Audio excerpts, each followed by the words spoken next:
আল্লাহ রাব্বুল আলামিন বলছেন, দুনিয়ার মানুষ সব কিছু তোমার যেরকম ইবাদত বন্দেগী তুমি করো দেখা যায়, কিন্তু একটা ইবাদত, যে ইবাদত দুনিয়ার মানুষের কাছে প্রমাণ দেওয়ার সুযোগ নাই।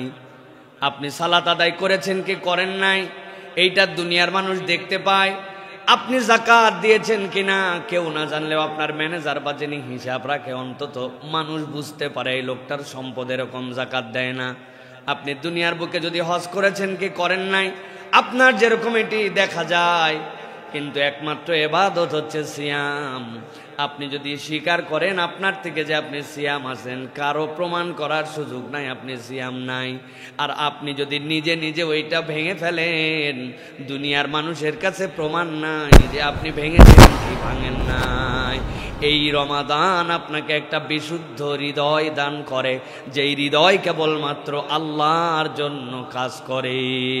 আল্লাহ বলছেন, আমি রব হিসাবে দেখতে চাই আমার বান্দা যেন বিশুদ্ধ হৃদয়ের মালিক হয়ে যায়। আল্লাহ রাব্বুল আমিন কুরআনুল কারীমের সূরা হাসর 10 নম্বর আয়াতের মধ্যে বলছেন, والذين جاءوا من بعدهم يقولون ربنا اغفر لنا ولإخواننا الذين سبقونا। আল্লাহ বলছেন, দুনিয়ার মানুষ ভালো করে বোঝো, আমি রব্বুল আলামিন তোমাদেরকে অন্তর দিলাম, আবার ওই অন্তরের মধ্যে তোমাদের গিল, অন্তরের মধ্যে যে দেশ, অন্তরের মধ্যে যে বিদ্বেষ তৈরি হয়, ওইটা যদি তোমার অন্তরে থাকে তোমার অন্তর বিশুদ্ধ অন্তর হতে পারে নাই। আল্লাহ বলছেন, ইমানদারদের জন্য দায়িত্ব হবে যেই মানুষেরা আমাদের আগে চলে গেছে ওই মানুষের জন্য তারা আল্লাহর কাছে দোয়া করে, রব্বানা ইগফির লানা, ও আমার রব, তাকে আমি চিনি না, সে কোন দেশে বসবাস করে তাও আমি জানি না, কিন্তু আমি একটা দাবিতে তার হয়ে তোমার কাছে ফরিয়াদ দেই, যেই মানুষটা ইমানের দৃষ্টিভঙ্গিতে আমার ভাই, আমি তার জন্য ফরিয়াদ দিচ্ছি। দুনিয়ার কোন প্রান্তে সে শুয়ে গেছে আমার জানা নাই, কিন্তু আমি বললাম রব্বানা ইগফির লানা ওয়া লিইখওয়ানিনাল্লাযীনা সাবাকুনা বিল ঈমান, আমার যেই ভাইটা ঈমান নিয়ে দুনিয়ার থেকে চলে গেছে আল্লাহ তার ক্ষেত্রে তুমি ক্ষমাই কেবল করবে না, আমি আমার পক্ষ থেকে আরেকটা দাবি দিলাম, ওয়ালা তাজআল ফি কুলুবিনা গিল্লাল লিল্লাযীনা আমানু, ঈমানদারের ব্যাপারে, ঈমানদার ভাইয়ের ব্যাপারে আমার অন্তরের মধ্যে যেন কোনো বিদ্বেষ না থাকে, আমার অন্তরের মধ্যে যেন কোনো গিল না থাকে, আমার অন্তরটা যেন তার জন্য অশুদ্ধ চিন্তার অধিকারী না হয়। রব্বানা ইন্নাকা রাউফুর রহিম, আমার রব এটা সহজ কাজ নয়, এটা বড় কঠিন কাজ, কিন্তু আমি জানি আমার রব রউফ, আমার রব রাহিম, আমার রব চাইলে আমাকে এই নিয়ামত দিতে পারেন।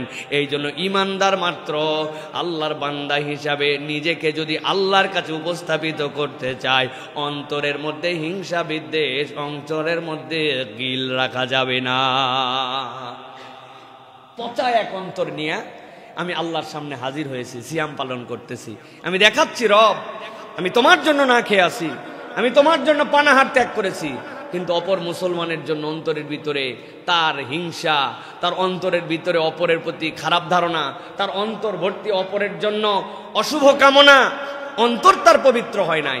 আল্লাহ বলছেন, ঈমানদারের জন্য তো তোমার ফরজ, তুমি আল্লাহর কাছে বলবে চিনি না আল্লাহ, সে আমার ঈমানদার ভাই, তুমি তাকে মাফ করে দাও, আর আমার সাথে তার অন্তরের যেন কোনো দূরত্ব না থাকে, এই দূরত্বটা তুমি দূর করে দাও। সুবহানাল্লাহ।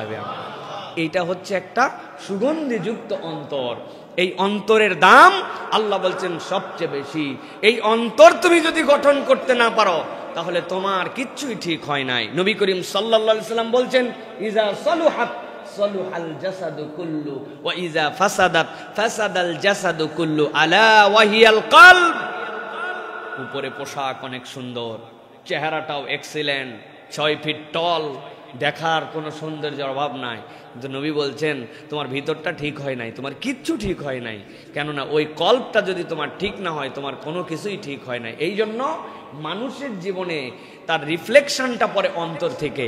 সে অন্তরে যেরকম চিন্তা করে তার বাহ্যিকতায় রিফ্লেকশন সেটা হয়, বাহিরটা ভিতরে আসতে পারে না, কিন্তু ভিতরটা বাহিরে আসে। অতএব ইমানদার মাত্র এই রমাদান থেকে আমাদেরকে সিদ্ধান্ত নিতে হবে, কোন মুসলমানের প্রতি, কোন ভাইয়ের প্রতি, কোন প্রতিবেশীর প্রতি, কোন আত্মীয় স্বজনের প্রতি মন ধরাধরি হয়েছে, যা হওয়ার হয়ে গেছে। আল্লাহ, আমি এখন থেকে কারো জন্য অন্তরে আর কোনো হিংসা বিদ্বেষ লালন করি না। এই অন্তর গঠন করতে পারে যে জান্নাতি মানুষ, সুবহানাল্লাহ। আর এই দোয়াটা সকলের জন্য করতে হবে।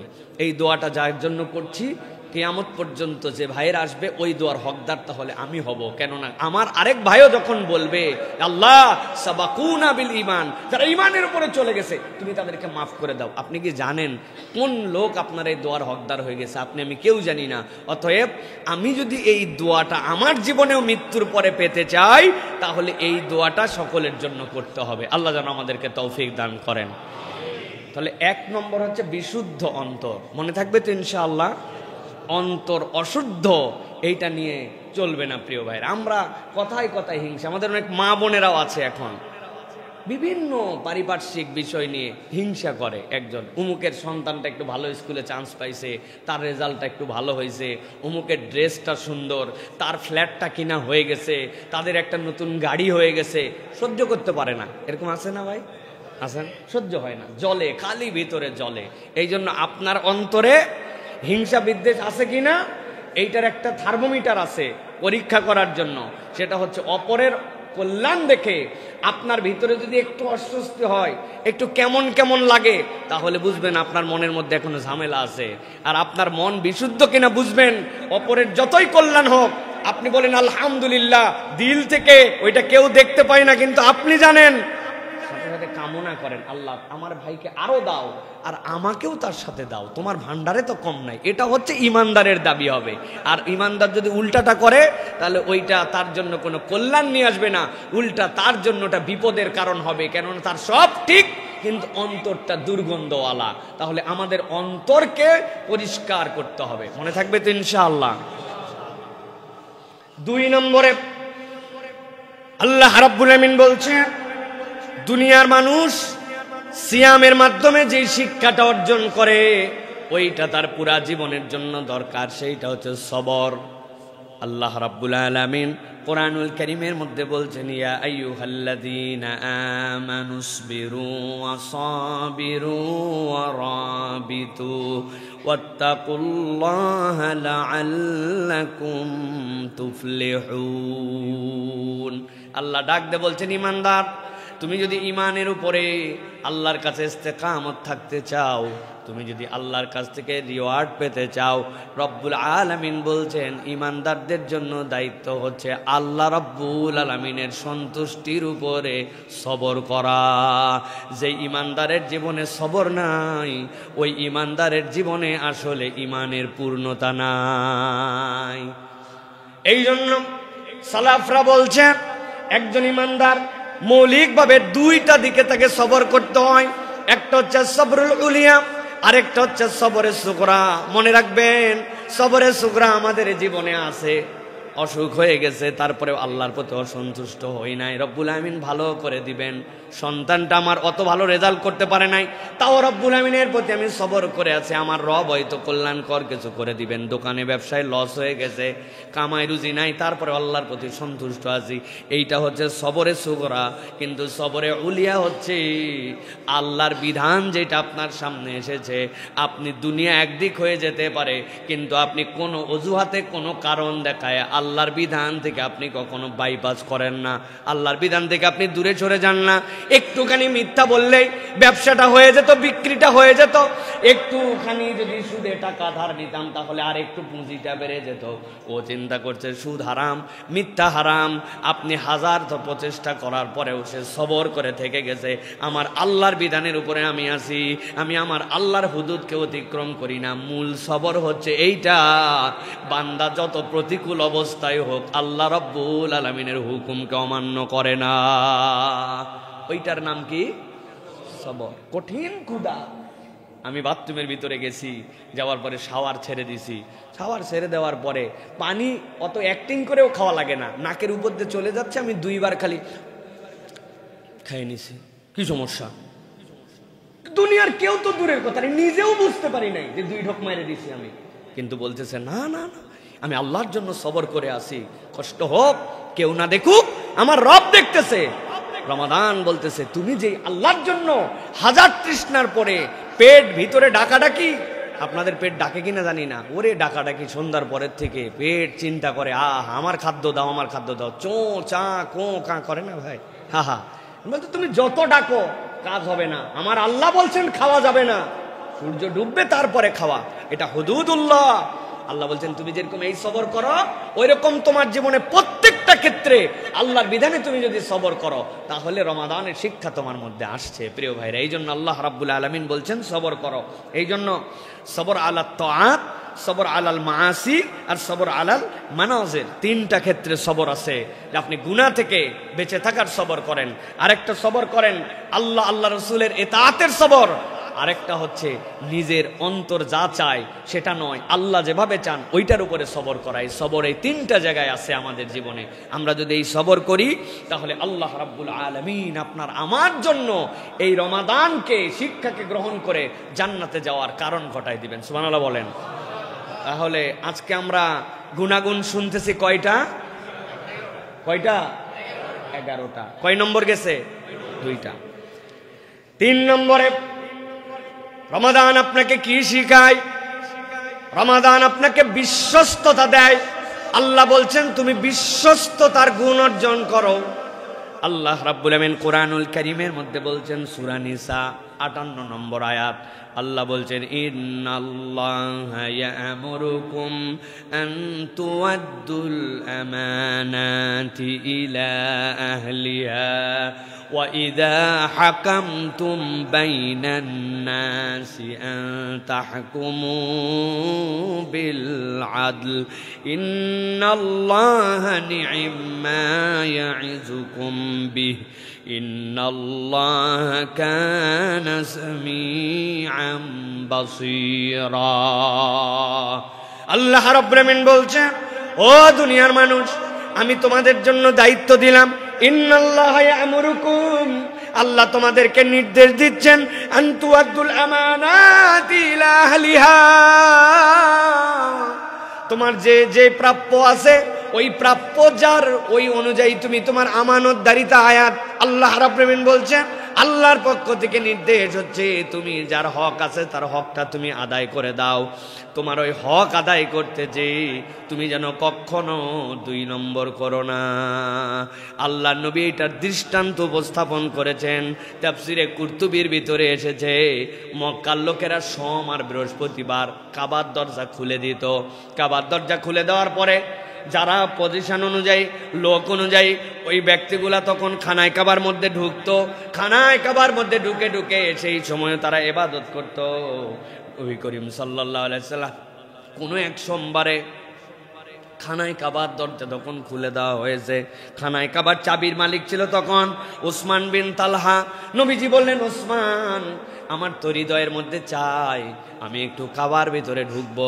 ওসমান ইবনে তালহা সাথে সাথে বলল, মুহাম্মদ, খবরদার তুমি খানায় কাবার ভিতরে ঢোকা তো দূরের কথা, এরকম কোনো ইচ্ছাও পোষণ করবে না, গেট আউট। আল্লাহ নবীকে এমন ভাবে শাসায় দিছে, সাথে সাথে কিছু কটু কথাও শোনায় দিছে। আল্লাহ নবী কিচ্ছু বলেন নাই। নবী করিম সাল্লাল্লাহু আলাইহি ওয়াসাল্লাম তাকে বললেন, এমন একদিন আসবে ওসমান ইবনে তালহা, জেনে রাখো ওই চাবির মালিক আমি মুহাম্মদ হয়ে যাব। নবীজি সাল্লাল্লাহু আলাইহি সাল্লাম মক্কা বিজয় হয়ে গেল।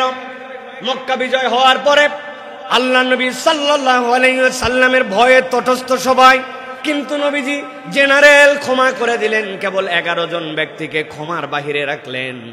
আল্লাহ নবী বলে দিলেন, ওরা যদি খানায় কাবার গিলাপ ধরেও চলে তাদের জন্য বিচার করা হবে, কেননা এই মানুষগুলা হত্যাকারী ছিল, এই মানুষগুলা লুণ্ঠনকারী ছিল।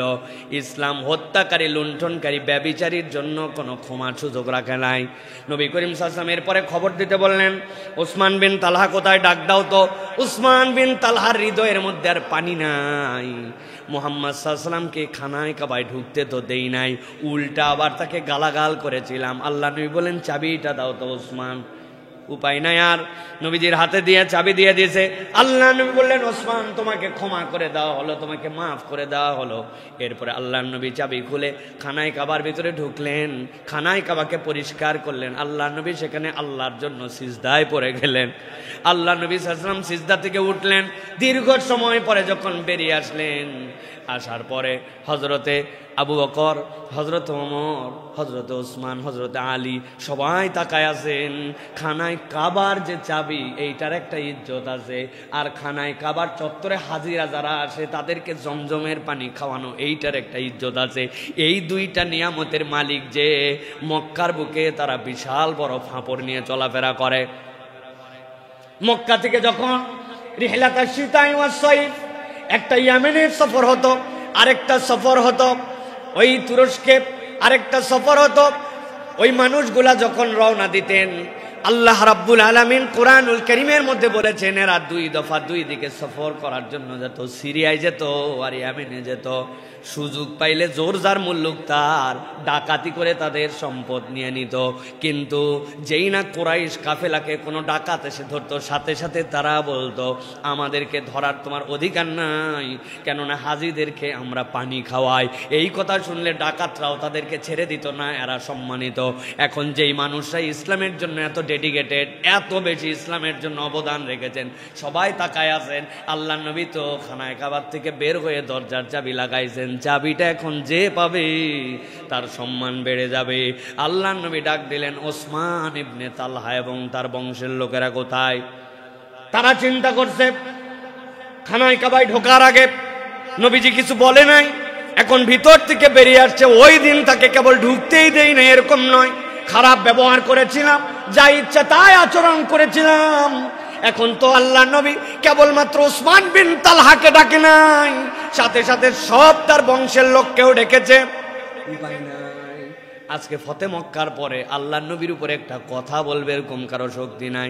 আল্লাহ নবীর কাছে সকলে যখন কাজুমাজু করে আসছে, আল্লাহ নবী হাতের চাবিটা নিয়ে বলেন, ওসমান ইবনে তালহা, এই চাবিটা তোমাকে দিয়ে দেওয়া হলো, কিয়ামত পর্যন্ত তোমার বংশের কাছে এই চাবিটা আমানত। আল্লাহ রাব্বুল আলামিন বলছেন, ওসমান ইবনে তালহার ওই ঘটনা, ইন্নাল্লাহা ইয়া'মুরুকুম আন তুআদ্দুল আমানাতি ইলা আহলিহা, যার প্রাপ্য এটা যদি আমানতের সাথে তুমি আদায় করে দাও, তাহলে তুমি আল্লাহর কাছে বিশ্বস্ততা অর্জন করতে পারবে। সাথে সাথে দায়িত্ব দেওয়া হলো, ওয়া ইযা হাকামতুম বাইনান নাসি আন তাহকুমু বিল আদল, বান্দার সাথে যখন তোমার বিচার ফয়সালা আসবে, তখন দল দেখা যাবে না, পার্টি দেখা যাবে না, আত্মীয় দেখা যাবে না, তখন ইনসাফের সাথে ন্যায় বিচার করা ইমানদারের দায়িত্ব। আপনার দলের লোক জামিন পায়, আর আলেম ওলামা হইলে ওই লোক যদি আপনার বিরোধী হয়, তাহলে তার জন্য জামিন হয় না। এরকম বিচারহীনতার সংস্কৃতি আমরা দেখেছি কিনা? দেখছি কিনা? আল্লাহ রাব্বুল আলামিন বলছেন, ইন্নাল্লাহা নি'মা ইয়াযুকুম বি, আল্লাহর উপদেশ কতই না সুন্দর। আল্লাহ নিজেই বলছেন, আল্লাহ বলছেন, ইন্নাল্লাহা কানা সামিআম বাসীরা। আল্লাহ বলছেন, ও বান্দা, তুমি যা করো না কেন আর তুমি যা বলো না কেন, সব কিছুর জন্য সর্বদ্রষ্টা এবং সর্বশ্রোতা হচ্ছেন আল্লাহ। দুনিয়ার কেউ যা দেখে না তা দেখে কে? দুনিয়ার কেউ যা শোনে না তা শোনার ক্ষমতা আছে কার? আল্লাহ এই জন্য বলছেন, আল্লাহ তোমাকে কতই না সুন্দর উপদেশ দিচ্ছেন, তুমি খবরদার বিশ্বস্ততা হারায় না। আপনার আব্বা মারা যাওয়ার সময় আপনি বড় ভাই, আপনি মেজো ভাই, আপনাকে বলে গেছে জমি জমাগুলো ইনসাফ মতো বন্টন করে দিস। আপনার বোনটা মরার বয়স হয়ে গেল, আপনার মরার বয়স হয়ে গেল, আজ পর্যন্ত ভাইয়েরা বোনের জমি দেয় নাই। এরকম টাটকা মুসলমান, টাটকা রোজাদার আছে না ভাই? কারা তারা? হাত তোলেন দেখে একটু। আপনি জমি দেন নাই? প্রিয় ভাইয়েরা, আমাদের মধ্যে এরকম মুসলমান আছে। তাহলে রমাদান আপনাকে বিশ্বস্ততা বানানোর শিখালো। আপনি কেবল পানাহার আর খাওয়া থেকে বিশ্বস্ত হলেন, কিন্তু আপনি জমি জমা দেওয়াতে বিশ্বস্ত হলেন না, আপনি ইনসাফ করলেন না। নবীজির কাছে একজন সাহাবী আসছে, আসার পরে বলছি, ইয়া রাসূলুল্লাহ হাযা ইবনি, এটা আমার ইবনি, আর এর জন্য আমি একটা গোলাম রেখেছি, তাকে আমি অনেক মহব্বত করি। নবীজি বললেন, আল্লাহ কাওয়ালাদ, তোমার কি আর কোনো সন্তান আছে? বলে না, আমি ইয়া রাসূলুল্লাহ। বলে তুমি কি তাদের জন্য গোলাম দিয়েছো? বলে না। বলে শোনো, হয় এর গোলাম ত্যাগ করাও অথবা সকল সন্তানকে গোলাম দাও। তুমি তোমার সন্তানের মধ্যে একই মায়ের পেট থেকে আসার পরে তোমার টান অন্তরে থাকতে পারে, কিন্তু প্রকাশের ক্ষেত্রে তুমি বেইনসাফ করতে পারবে না। আল্লাহু আকবার। কি পরিমাণ আল্লাহ রাসূল সাল্লাল্লাহু আলাইহি সাল্লাম এটা দায়িত্ব দিয়েছেন, কিন্তু আমরা বিশ্বস্ত হতে পারি নাই। তাহলে আমাদেরকে বিশ্বস্ত হতে হবে। রমাদান আমাদেরকে বিশ্বস্ততার শিক্ষা দেয়। এটা হচ্ছে আমাদের জন্য 3 নম্বর। 4 নম্বরে ক্ষমা এবং ইহসান। যদি কেউ আল্লাহর কাছ থেকে ক্ষমা পেতে চায়, তাহলে ক্ষমার গুণ অর্জন করতে হবে আর ইহসানওয়ালা হতে হবে। আমি একটা আয়াতে কারিমা আপনাদের কাছে বলবো, অবাক হয়ে যাবেন। রব্বুল আলামিন কি পরিমাণে এই জায়গাতে একটা দলের অপরাধের কথা বর্ণনা করেছেন। সূরা মায়েদা 13 নম্বর আয়াত, আল্লাহ রাব্বুল আলামিন বলছেন, ফাবিমা নাকদিহিম মিসাকাহুম লাআন্নাহুম। আল্লাহ বলছেন এমন একটা দল, যেই দল শাস্তির উপযুক্ত, যেই দল লানত প্রাপ্ত, যেই দল আল্লাহ রাব্বুল আলামিন কর্তৃক অভিশপ্ত। অভিশপ্তের কারণ কি ছিল? আল্লাহ বলছেন নাকদিহিম মিসাকাহুম, এই মানুষগুলা অঙ্গীকার কখনো ঠিক রাখে নাই।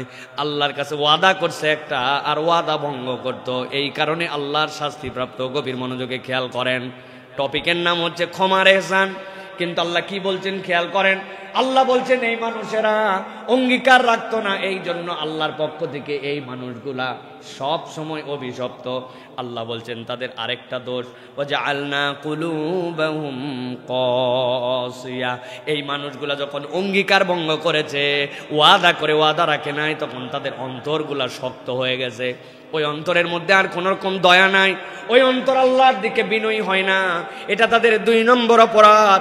আল্লাহ বলছেন 3 নম্বর অপরাধ তারও সাংঘাতিক, ইউহাররিফুনাল কালিমা আম মাওয়াদিই, ওই ব্যক্তিরা আল্লাহর কথাগুলাকে ইচ্ছা মতো পরিবর্তন করে দিত।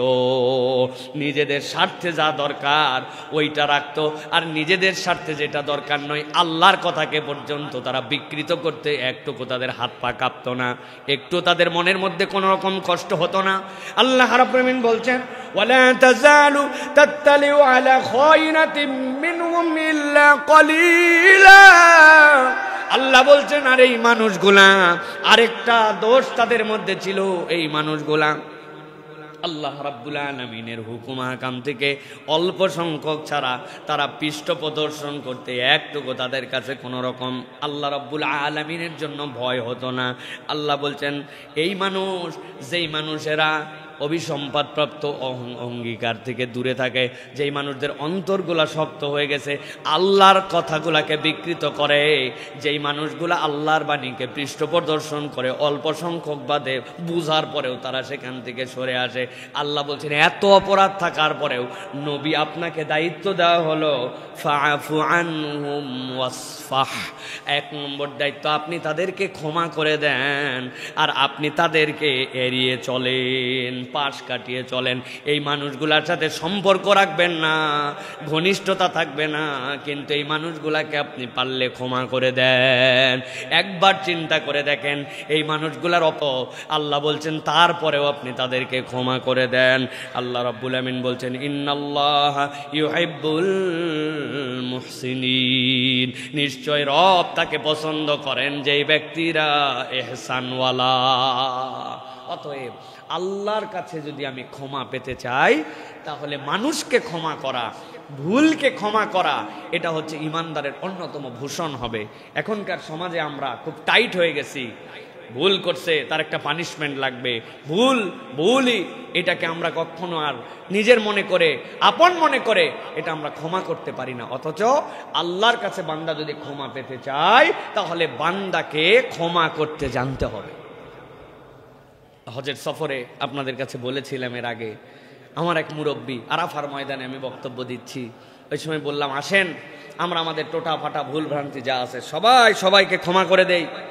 এক মুরব্বী বলতেছে, বাবাজি সব ক্ষমা করতে পারলো আমি একটা লোককে ক্ষমা করতে পারবো না। এই লোক আমার এমন একটা কথার কষ্ট দিছে, কলিজাটা মনে হচ্ছে ফুটা হয়ে গেছে আমার, এই ক্ষমা আমি করতে পারবো না।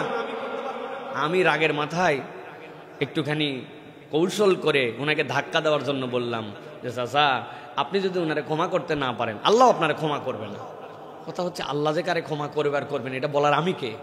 কিন্তু আমি বোঝানোর জন্য বলছি যে আমার কত ছোটবেলার ভুল, বড়বেলার ভুল, আমার কত জানা ভুল, অজানা ভুল, ইচ্ছায় ভুল, অনিচ্ছায় ভুল, আল্লাহর কাছে আমার ভুলের পাহাড়। আর একটা লোক আমার কাছে একটা কথা দিয়ে কষ্ট দিছে, আমি তারে ক্ষমা করতে পারি না, তো এত ক্ষমা আমি কোত্থেকে পাবো? ওই মুরব্বীর দিলের মধ্যে কথাটা ধাক্কা লাগছে। সে খানিকক্ষণ পর চোখ দিয়ে পানি পরে বলছে, বাবাজি যাও, ওরেও মাফ করে দিলাম। আমি বললাম ইনশাআল্লাহ আল্লাহ আপনারে মাফ করে দিবে। প্রিয় ভাইয়েরা, রব্বুল আলামিন আপনাকে আমাকে ক্ষমা করতে চান, কিন্তু তার জন্য আমাকে ক্ষমাশীল চরিত্র হতে হবে আমার মধ্যে। এইটা আল্লাহ রাব্বুল আলামিন দেখতে চান। আল্লাহ বলছেন এই জন্য ইন্নাল্লাহা ইউহিব্বুল মুহসিনিন, আল্লাহ ওই ব্যক্তিকে পছন্দ করেন যে ইহসানওয়ালা, আমার দিল ভর্তি ইহসান থাকবে, আমার দিল ভর্তি সব সময় দরদ থাকবে। আল্লাহ বলছেন এই দরদি দিল, ক্ষমাকারী দিল, এই ব্যক্তিকে আল্লাহ রাব্বুল আলামিন মাফ করে দেন। সুবহানাল্লাহ ওয়া বিহামদিহি। এই যে আমাদের রমাদান শাহরুল মুওয়াসাত, এটা আমাদেরকে সহমর্মিতা শেখায়। আরেকজনের কষ্ট কি, আরেকজনের ক্ষুধার জ্বালা কি, আরেকজনের দুনিয়ার বুকে চলাফেরার কষ্ট, এই কষ্টটা কি, তৃষ্ণার কষ্টটা কি, এটা আপনাকে হৃদয় দিয়ে অনুভব করায়। ভাই একটা কথা সত্যিকার, আপনার দিল ঠান্ডা তো সব ঠান্ডা। কি ভাই, আপনার দিল ঠান্ডা, ট্রিলিয়ন ট্রিলিয়ন টাকার মালিক, তুরস্কের মধ্যে ভূমিকম্প হয়েছে, বাড়ি ছিল তার 27টা, প্রতিটাতে 25টা করে ইউনিট, সবগুলা শেষ। পরের দিন সকালবেলা যেই লোক তার কাছে ভিক্ষা করতে আসতো প্রত্যেক দিন, রুটির একটা বেকারি ছিল ওই ব্যক্তির, ওই লোকও যে ভিক্ষুক সেও যেখানে এসে ত্রাণের জন্য দাঁড়াইছে, ওই 25 ফ্ল্যাটের মালিক সেও ওখানে এসে ওই একটা রুটির জন্য দাঁড়াইছে। আল্লাহ দুইজনের একদম সামনে পিছে দাঁড় করায় দিয়েছেন। বলে বোঝানোর উদ্দেশ্য হচ্ছে যে পেট হচ্ছে আসল ভাই। ওই লোক যদি মনে করতো আমার তো অনেক টাকা ছিল, যা গেছে গেছে, অথবা আমার না খেলেও চলবে না। আর যে লোক ভিক্ষুক সেও যদি চিন্তা করে তারও চলবে না, পেট। এই জন্য আল্লাহ রাব্বুল আমিন আপনাকে আমাকে শিখাচ্ছেন যে তুমি শাহরুল মুওয়াসাতে ইহসানওয়ালা হও। তোমার দিলে যদি ইহসান থাকে তাহলে আল্লাহ রাব্বুল আমিন তোমাকে জান্নাতি হিসেবে কবুল করবেন। আপনার কাছে রমাদান পার হয়ে গেল, আপনি ক্ষমাও করতে শিখলেন না, আপনি ইহসানওয়ালা হইলেন না।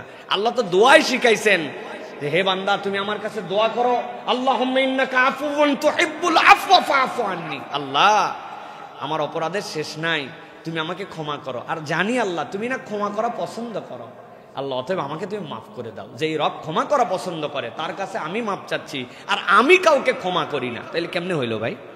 এই জন্য আমাদেরকে ক্ষমার গুণ অর্জন করতে হবে। আল্লাহ যেন আমাদেরকে তৌফিক দান করেন। 5 নম্বরে বিনয়। 5 নম্বর কি? আল্লাহ রাব্বুল আমিন বলছেন সূরা শুআরা 215 নম্বর আয়াতের মধ্যে বলছেন মানুষ মাত্রই বিনয়ী হবে। আল্লাহ নবীকে আল্লাহ বলছেন ওয়াকফিদ জানাআকা লিমানিত্তাবাআকা মিনাল মুমিনিন। একটা মুরগি যেরকম বাচ্চা দেওয়ার পরে আকাশ দিয়ে যদি চিল চলে যায়, উপর দিয়ে যদি কাক চলে যায়, মুরগির মা কেমন করে যেন একটু শব্দ করে, বাচ্চাগুলি সব ডানাগুলা বের করে দেয়, বগলের মধ্যে চলে আসে, পেটের নিচে চলে আসে, ছোট্ট ছোট্ট ঠোঁটগুলি কেমনে কেমনে জানি পালকের ভিতর দিয়ে বের করে দেয়, মা আবার ঠোঁটগুলা দিয়া ঠোকা দিয়ে দিয়ে ভিতরে ঢুকায় দেয়। ওই মুরগির ছানাগুলি যেরকম চিল থেকে কাক থেকে বেঁচে যায়, আল্লাহ বলছেন ও আমার হাবিব, ও আমার নবী মুহাম্মদুর রাসূলুল্লাহ সাল্লাল্লাহু আলাইহি সাল্লাম, আপনাকে আমি দায়িত্ব দিলাম, আপনি আপনার ডানাগুলা ইমানদারদের জন্য রহম করে বিছায়া দেন। নবী করিম সাল্লাল্লাহু আলাইহি ওয়াসাল্লাম তো মানুষ, কিন্তু তাকে উদাহরণ দেওয়া হয়েছে আপনি আপনার ডানাগুলা, তার মানে আপনি আপনার অ্যাক্টিভিটিস আপনি আপনার দিল, আপনি আপনার আচরণ, আপনি আপনার যাবতীয় কাজগুলি এমনভাবে সেট করেন ইমানদার যেন আপনার থেকে বিনয় পায়, ইমানদার যেন আপনার থেকে নিরাপত্তা পায়। আফসোস আর আফসোস, এখন ইমানদারের কাছে ইমানদার নিরাপদ নয়, ঠিক না ভাই? ভয় যে কারে টাকা ধার দিলাম, আল্লাহ মাইরেই দেয় কিনা, আর দেয় কিনা, এই টেনশন আছে না ভাই? হ্যাঁ, সব মুসলমান আমরা এখন এই বিনয় থেকে বেরিয়ে আসছি। আমাদের মধ্যে বিনয়ের আচরণ নেই।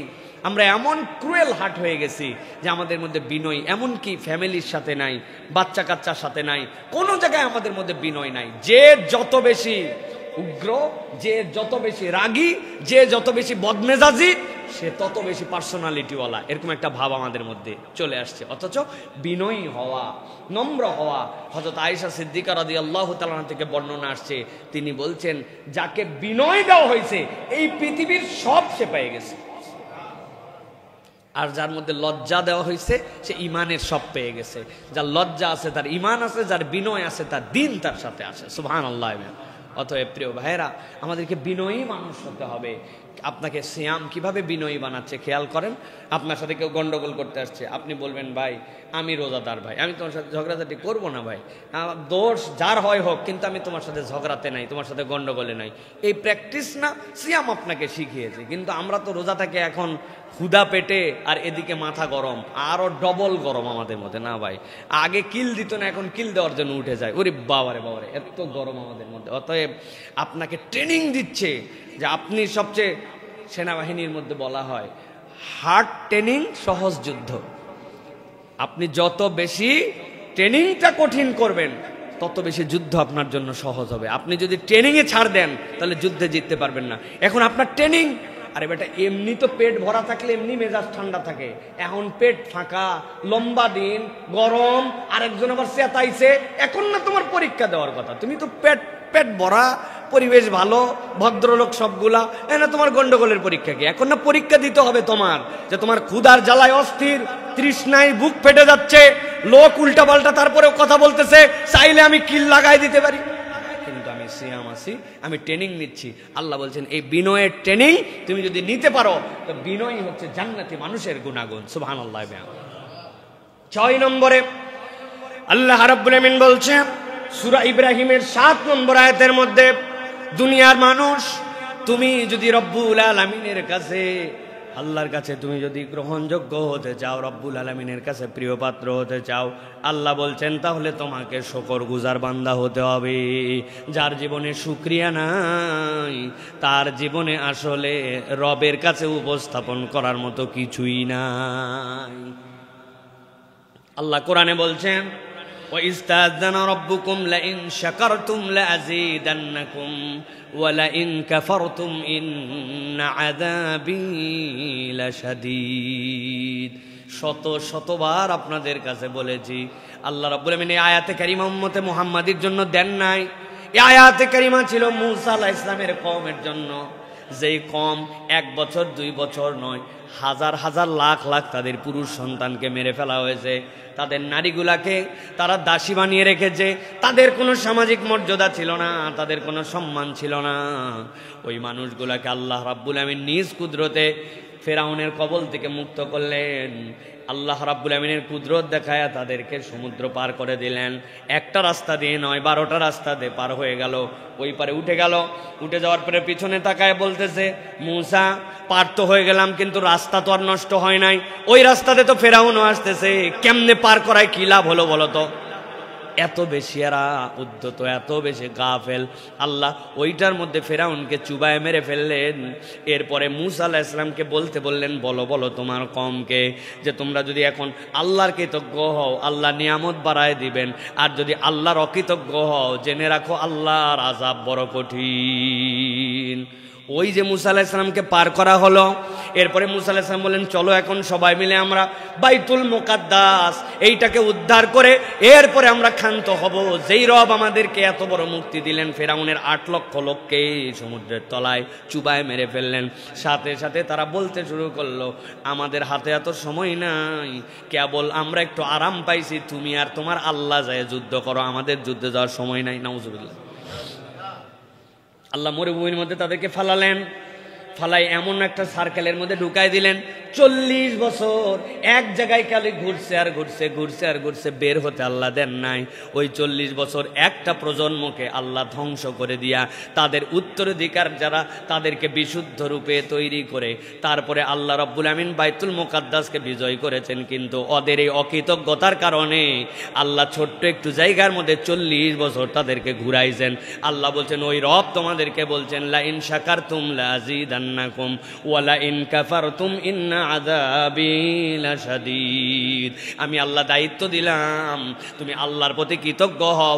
আল্লাহর কৃতজ্ঞ হলে নিয়ামত বেড়ে যাবে, আর আল্লাহর অকৃতজ্ঞ হলে আযাব আসবে। অতএব আল্লাহর কৃতজ্ঞ বান্দা হওয়া। রব্বুল আলামিন আপনি আমাকে যে নিয়ামত দিয়েছেন ওই নিয়ামতের প্রতি আমি সন্তুষ্ট, আমি আপনার প্রতি সন্তুষ্ট। ওই নিয়ামতে সন্তুষ্ট কোনটা? রব আপনি আমাকে ঈমান দিয়েছেন, আপনি আমাকে ঈমানের মালিক বানিয়েছেন। অনেক কিছু না থাকতে পারে, কিন্তু পৃথিবীর সব মানুষ থেকে আমি আলাদা। আমাকে আপনি ঈমানের দর্শন দিয়ে আপনি আমাকে জান্নাতের পথে নিয়েছেন। আমার বাড়ির ধারে 3 প্রজন্ম অন্য ধর্মাবলম্বী লোক আছে, তার দাদাও ছিল অন্য ধর্মাবলম্বী, বাপ ও তার সন্তানও, আর তার সাথে একই ওয়াল। আল্লাহ আপনি আমাকে মায়ের পেটের থেকে ঈমানের নিয়ামত দান করেছেন, এর থেকে বড় দয়া আমার জন্য কি হতে পারে? আপনার বাজারে এরকম লোক আছে না? 4 প্রজন্ম ব্যবসা করে অমুসলমান আছে না? আপনি কেনাকাটা করেন তাদের দোকান থেকে, এরকম লোক আছে না? আপনি চুল কাটান, এরকম লোক আছে না? 5 প্রজন্ম। তা আপনি আপনার আমার কি এমন যোগ্যতা, কি এমন আল্লাহর জন্য আমরা করে ফেলছি যে আল্লাহ আমাকে অটোমেটিক দৌলতে ঈমান দিলেন, আর ওই বেটা ঈমান পাইল না। আল্লাহু আকবার। আল্লাহ বলছেন তুমি যদি কৃতজ্ঞ হও আমি রব এই নিয়ামত বাড়াই দিব, আর যদি কৃতজ্ঞ না হও খালি আল্লাহ তালাশির মধ্যে আছে। আল্লাহ খালি দিল না, দিল না, পাইলাম না, পাইলাম না, মানে আল্লাহরে শুধু ব্লেম করার উপর আমি আছি না ভাই? আল্লাহকে শুধু ব্লেম করার উপরে আছে। আপনি এই জন্য খুঁজে খুঁজে আল্লাহর নিয়ামতের কৃতজ্ঞতা আদায় করেন। আল্লাহ রাব্বুল আলামিন বলছেন আমি তোমাকে কেমনে বাড়াতে হয় আমি তোমাকে বাড়াই দেবো। সুবহানাল্লাহ। রমাদানে চুপ করে থাকবেন, এটা একটা আমল। রমাদানের এই আমল আমাদের নাই। রমাদানে একটা মুরাকাবা থাকবে আপনার, দিন রাত মিলায়া 20 মিনিট কারোর সাথে কোনো কথা নাই, দুনিয়াবি কোনো কিছু নাই, মোবাইল থেকে ডিস্ট্রাস্ট, সব কিছু থেকে নিরিবিলি আপনি আল্লাহর কাছে চুপ করে ভাবতেছেন আর আল্লাহর কাছে কৃতজ্ঞ হচ্ছেন যে আপনি আল্লাহ তুমি যে আমাকে কত দয়া দিছো, কি আমি হতভাগা যে আমি এটা চিন্তার মধ্যেও আনতে পারি না। আল্লাহ তুমি আমাকে একটু স্মরণ করায় দাও তো আল্লাহ যে আমার প্রতি কত দয়া। আল্লাহু আকবার। বাজার করলে আমি মুখ দিয়ে খাই, কিন্তু আমার অক্সিজেন তো আমার কিনে খাওয়া লাগে না। আল্লাহ আমার যদি অক্সিজেন কিনে খাওয়া লাগতো তাহলে তো আমি শেষ হয়ে যেতাম। আল্লাহ আমার গাড়িতে প্রত্যেক সপ্তাহে মোবাইল দেওয়া লাগে, কিন্তু তুমি এই যে আমার ঘাড় অনবরত নড়াচ্ছি, আমার মুখগুলো অনবরত এই যে কথা বলতেছি দাঁতের এটা নড়ে যাচ্ছে, কে এই জায়গায় মোবাইল দিয়ে দিল, কে এই জায়গায় গিরিজ দিয়ে দিল? আমার চোখের পাতা যদি শুকিয়ে যেত তাহলে তো আল্লাহ 1বার 2বার ফেললে আমার চোখের উপর দিয়ে আঁচড় পড়ে আমার চোখ অন্ধ হয়ে যেত। আল্লাহ এই চোখের মধ্যে অনবরত কে এই লিকুইডটা দিয়ে দিচ্ছে। আলহামদুলিল্লাহ আল্লাহ আমি তোর কৃতজ্ঞতা আদায় করতে পারি নাই আল্লাহ প্রপারলি। আল্লাহ তোমার প্রতি আমার কৃতজ্ঞতা। আপনি 20 মিনিট এরকম নিরিবিলি, রমাদানের এটা অন্যতম আমল। হাজার আমল করি আমরা, দোয়া করি আমরা, অনেক কিছু করি আমরা, কিন্তু আল্লাহর জন্য ব্যক্তিগতভাবে চুপ করে থেকে নীরব হয়ে মুখ বন্ধ করে আল্লাহর জন্য একটু একাকিত্ব সময় কাটানো, এটা আমাদের জীবন থেকে হারায় গেছে। ঠিক না ভাই? কোলাহল আমাদেরকে ব্যস্ত করে দিয়েছে, কোলাহল আমাদেরকে আকৃষ্ট করে ফেলেছে, কিন্তু নীরবতা আমাদেরকে আকৃষ্ট করছে না। বান্দার জীবনে একটা নীরবতার সময় দরকার। বান্দা চুপ করে থাকবে, একাকী হয়ে যাবে, কিচ্ছু পড়তে হবে না, চুপ করে আসেন আপনি, একদম চুপ, কথাও বলি না, কিচ্ছু না, নীরব, আমি আল্লাহর জন্য নীরব, কোনো তসবিহ তাহলিল না, এমনকি আল্লাহর হামদও করতেছেন না, কিন্তু আপনি চুপ আছেন। এটা আপনার পার্সোনাল টাইম। বড় বড় নিঃশ্বাস নেন, লা ইলাহা ইল্লাল্লাহ বলে বলে আপনি বড় বড় নিঃশ্বাস নিয়ে বুক ভর্তি নিঃশ্বাস, আস্তে আস্তে করে নিঃশ্বাসটুকু ছাড়েন আর আল্লাহ রাব্বুল আলামিনকে স্মরণ করেন। সুবহানাল্লাহ গুলা একবার নখে হাত দিছেন, এক সুবহানাল্লাহর মধ্যে কত কি আছে, আপনি সুবহানাল্লাহ সুবহানাল্লাহ সুবহানাল্লাহ এত জোরে যান কেমনে? আপনি একদিন 33 বার সুবহানাল্লাহ পড়তে 33 মিনিট লাগবে। আল্লাহ আমি সুবহানাল্লাহ বলতেছি তোমার জন্য, তুমি পবিত্র, তুমি এমন রব যাকে দেখার জন্য আমার বড় আকর্ষণ। সুবহানাল্লাহ আসমানটা কিভাবে সৃষ্টি হলো? আমার 10 ফিট বাই 10 ফিট ঘরে 4টা খুঁটি, আসমানে কোনো খুঁটি নাই। সুবহানাল্লাহ, সুবহানাল্লাহ। আল্লাহ রে, আমার অল্প একটু পানি টেনে নিয়ে ট্যাঙ্কির মধ্যে উঠানো লাগে, আমি না পানি উঠালাম, উপরে কত ময়লা পানি, কেমনে ফিল্টার হয়ে আবার নিচে পানিটা চলে গেল। সুবহানাল্লাহ। আল্লাহ, তুমি আমার সন্তানটাকে আমার জন্য দান করেছো। পৃথিবীতে কত নিঃসন্তান দম্পতি আছে, কত প্রতিবন্ধী আছে, কিন্তু তুমি আমার সন্তানটাকে সুন্দর রেখেছো। সুবহানাল্লাহ। আপনি ভেবে ভেবে 33টা আল্লাহর এরকম গুনাগুন দিয়ে সুবহানাল্লাহ বলেন, আলহামদুলিল্লাহ বলেন, আল্লাহু আকবার ভেবে ভেবে বলেন। আপনি 100টা এরকম ওজিফা 20 মিনিট ভেবে বলেন, দেখেন আপনার হৃদয়টা ভরে যাবে, আল্লাহ আপনাকে নিয়ামত দিয়ে ভাসায় দিবে। সুবহানাল্লাহ। রমজানে বহু আমল করলাম, নীরবতার আমল আমাদের নাই।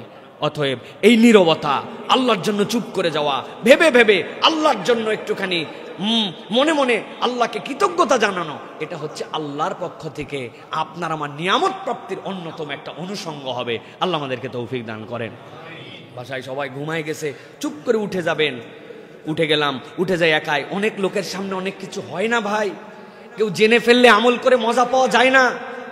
সবাই ঘুমাই গেছে, উঠে গেছে, আপনি টার্গেটে আছেন যে আজকে সবাই ঘুমাইছে, 20 মিনিট কেউ জানবে না।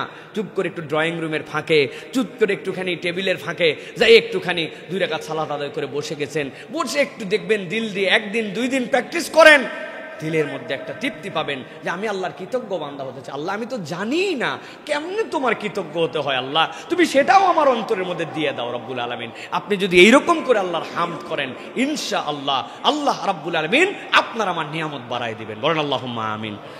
তাহলে আল্লাহর শুকর মনে থাকবে এটা ইনশাআল্লাহ। 7 নম্বরে ভয়। সিয়াম আপনাকে ভয় শেখায়। বান্দাকে আল্লাহ ভয় করতে বলেছেন। আল্লাহ বলছেন, আলা তুকাতিলুনা কওমান নাকাসু আইমানাহুম ওয়া হাম্মু বিইখরাজির রাসূলি ওয়া হুম বাদাউকুম আউওয়ালা মাররা। আল্লাহ বলছেন, কি হলো তোমাদের, যেই মানুষেরা প্রতিশ্রুতি ভঙ্গ করে তাদের সাথে তোমরা যুদ্ধ করবে। প্রতিশ্রুতি যদি কেউ ভঙ্গ করে, তোমাদের সাথে যে চুক্তি ছিল, চুক্তি যদি ভঙ্গ করে, তখন ইমানদার তাদের সাথে আল্লাহর হয়ে যুদ্ধ করবে। আল্লাহ বলছেন, ওয়া হাম্মু বিইখরাজির রাসূল, কত দুঃসাহস তাদের, তারা আমার রসুলকে এই কাবা থেকে বের করে দিয়েছে। ওয়া হুম বাদাউকুম আউওয়ালা মাররা, উস্কানিদাতা তারাই ছিল, মুসলমান কখনো উস্কানিদাতা হতে পারে না। আল্লাহ রাব্বুল আলামিন বলছেন, আতাখশাউনাহুম ফাল্লাহু আহাক্কু আন তাখশাউহু ইন কুনতুম মুমিনিন। দুনিয়ার কাউকে ভয় করার দরকার নাই। আল্লাহ বলছেন, ভয় করার দিক দিয়ে তোমার রবই সবচেয়ে বড় হকদার। ঠিক কি না? তাহলে আমার প্রকৃত ভয় কার জন্য হবে? আল্লাহর জন্য। প্রকৃত ভয় কার জন্য? প্রকৃত ভয় হবে সিসি ক্যামেরার জন্য। ঠিক না ভাই? দুদকের জন্য। হ্যাঁ প্রিয় ভাইরা, এগুলো তো সব আমরা দেখে ফেলেছি। সিসি ক্যামেরার ভয় আমাদেরকে কি দিতে পারে, দুদকের ভয় আমাদেরকে কি দিতে পারে। দেশকে ফকির বানায় দেওয়ার জন্য যা করা লাগে সব করতে পারে, অথচ সব আইন কানুনি ছিল। প্রিয় ভাইরা, এই জন্য আমরা বলবো আল্লাহ রাব্বুল আলামিনকে ভয় করা, এটা কে শিখায়? রমাদান শিখায়। কে শিখায়? রমাদান শিখায়। এই জন্য আমরা আল্লাহকে ভয় করে পানি খায় না, আল্লাহকে ভয় করে আলহামদুলিল্লাহ পানাহার করে না, কিন্তু টেবিলের নিচ দিয়ে ঘুষ খায়। আছে না ভাই? আহা, বিরাট বড় রোজাদার, উনার দোকানের মধ্যে 2 নম্বর মাল 1 নম্বর করে বেচে ফেলে। আল্লাহর জন্য সে না খাই আছে। ইফতার করায় আবার আমার দোকানে ইফতারে কোনো হিসাব, কোনো খরচ আমি হিসাব করি না, সবাইরে খাওয়াই, যে আছে তারই খাওয়াই, কিন্তু উনি মসুরের ডাল দেশি বইলে বিদেশিটা 2 নম্বরটা বিক্রি করে। আছে না ভাই? সোয়াবিন তেলের বোতলগুলা নিজের মতো সরায় রেখে সিস্টেম করে বান্দাদেরকে কষ্ট দেয়। উনিও রোজাদার, উনি আল্লাহকে ভয় করে, তাই তো না? উনি ভোক্তা অধিকারের ভয় একটু একটু করে, কিন্তু আল্লাহরে ভয় করে না। আল্লাহ বলছেন, তোমার রোজার কসু তুমি বোঝো নাই, তোমার রোজার বুঝই হচ্ছে তুমি নিরেট আল্লাহকে ভয় করো। দুনিয়ার কেউ দেখলেও ভালো, না দেখলেও ভালো। ঠিক কি না? কিন্তু আমরা এই ভীতি অর্জনকারী মানুষ হতে পারছি না প্রিয় ভাইরা। তাহলে সিয়াম আমাদের জন্য প্রপার কাজ করবে না। তাহলে আমাদেরকে ভয় করতে হবে কাকে?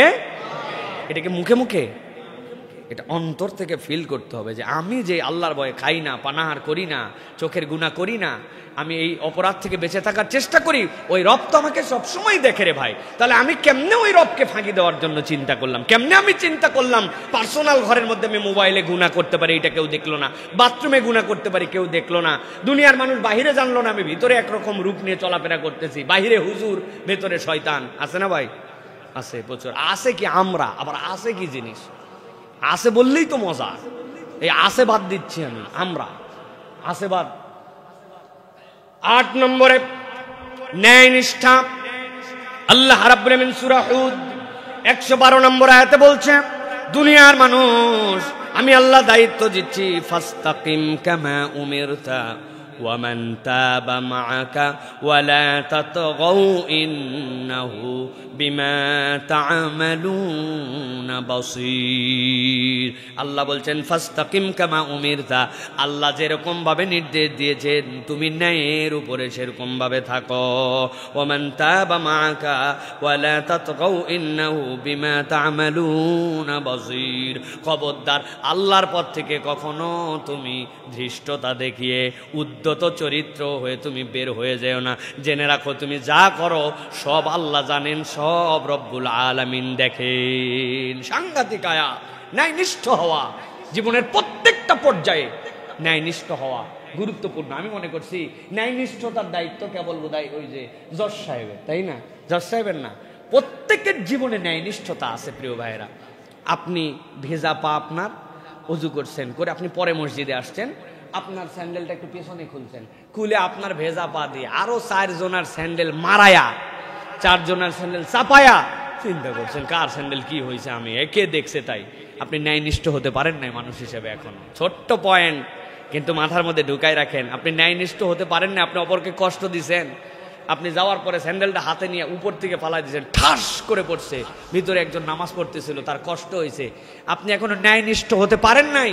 আপনি কষ্ট দিচ্ছেন, আপনার বাড়ি 3 তলায়, আরেকজন 4 তলায়, আপনার চেয়ারটা আপনি আপনার ফ্লোর টাকা দিয়ে কিনছি, 1,25,00,000 টাকা দাম, 57,000 টাকা স্কোয়ার ফিট। আমি আমার প্লেটে কি করব না করব তোর কাছে হিসাব নেওয়া লাগবে না। দরজা লাগা দম করে দরজা লাগাই দিছে, রাত্রে 12টার সময় মশলা মারতেছে খ্যার খ্যার করে পুরা। আমার বাড়িতে আমি যা আই ক্যান ডু এনিথিং। আপনি ভাবতেছেন জি না, আপনি এখনো ন্যায়নিষ্ঠ হতে পারেন না। ইসলাম ধর্মটা হচ্ছে একটা এটিকেটের, ইসলাম ধর্মটা হচ্ছে একটা ম্যানারের। আপনার সাথে ঝগড়া করতে আসছিল, তারপরে আপনি বলছেন আমি রোজাদার, ঝগড়া করব না তোমার সাথে। আল্লাহ বলছেন তোমাকে যেই আল্লাহ এই ট্রেনিং দিল, সেই বান্দা তুমি ন্যায়নিষ্ঠ হতে পারো নাই, অপরকে কষ্ট দাও, অপরকে তুমি আরাম দাও না, অপরের হিসাব তুমি করো না। আল্লাহর কাছে আপনাকে হিসাব দেওয়া লাগবে। আপনি ফুলের গাছ একটা নিয়ে চলে আসছেন আপনার বারান্দায়, কে আপনারে আনতে বলছিল ফুলের গাছ? আপনি মনে করছেন এটা আমি পারলো, ও তো অর্থ সূত্র ছিল মাটিতে থাকবে, কিন্তু আপনি উঠাই নিয়ে আসছেন, পানি দেন না, পানি না দিয়ে আপনি মেরে ফেলছেন আপনার গাছটাকে। হ্যাঁ, মিস্টেকলি হতে পারে, কিন্তু ইন্টেনশনালি ওটার কোনো গুরুত্ব নাই। আপনি ন্যায়নিষ্ঠ বান্দা হতে পারেন নাই, আপনি ন্যায়নিষ্ঠ এখনো হতে পারেন নাই। আপনার বাচ্চা আপনার বাড়িতে একজন কাজ করে, আপনি আপনার কষ্ট বোঝেন, আপনি টাকা দিয়ে তারে খাটায়, টাকা দিয়েই কেবল খাটান না, সেও একজন মানুষ। আপনি তার জন্য কতটুকু দয়ার হৃদয়ের মধ্যে লালন করেন। আমি মাঝে মাঝে বলি, আপনার বাচ্চাকে প্রত্যেক দিন দুধের স্বর উপরে হাঁড়ির থেকে তুলে আপনার বাসার কাজের মানুষটা উঠায় দেয়, কিন্তু ওরা জীবনে কোনোদিন আপনার মন চাইলো না যে তারে দেয়।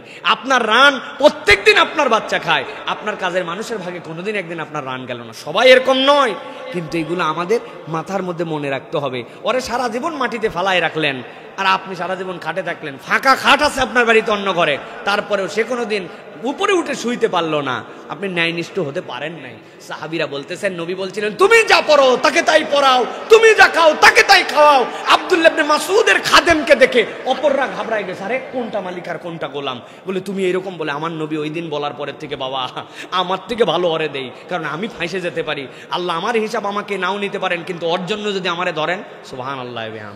ওটা ছিল সাহাবীওয়ালা চরিত্র, ন্যায়নিষ্ঠ মানুষ ছিলেন তারা। আর আমরা এখন ন্যায়ের আশপাশে নাই। আমরা কেমনে কত অন্যায় করতে পারবো, আমরা সেইটার মধ্যে আছি। প্রিয় ভাইয়েরা, রাস্তার মধ্যে বের করে পাইপটা রেখে দিচ্ছি, সরকারি জায়গা, পানি পড়ুক, রাস্তা ক্ষতি হোক, যা হোক, লোক যাক না যাক, এটা আমার কোনো ব্যাপার কিনা। আমি থাকি 10 তলায়, আমি কানটা খুসায়া ফালাই দিলাম কটন বাট, চলে গেল নিচে। আমি মনে করলাম আমি চিপসটা খাইয়া ফালাই দিলাম রাস্তার মধ্যে, খোসাটা ফালাই। আপনি ন্যায়নিষ্ঠ এখনো হতে পারেন নাই। আপনি হিসাব এবং বিবেচনা করেন। প্রত্যেকটা জায়গায় আমাদের ইহতিসাব করার জায়গা আছে।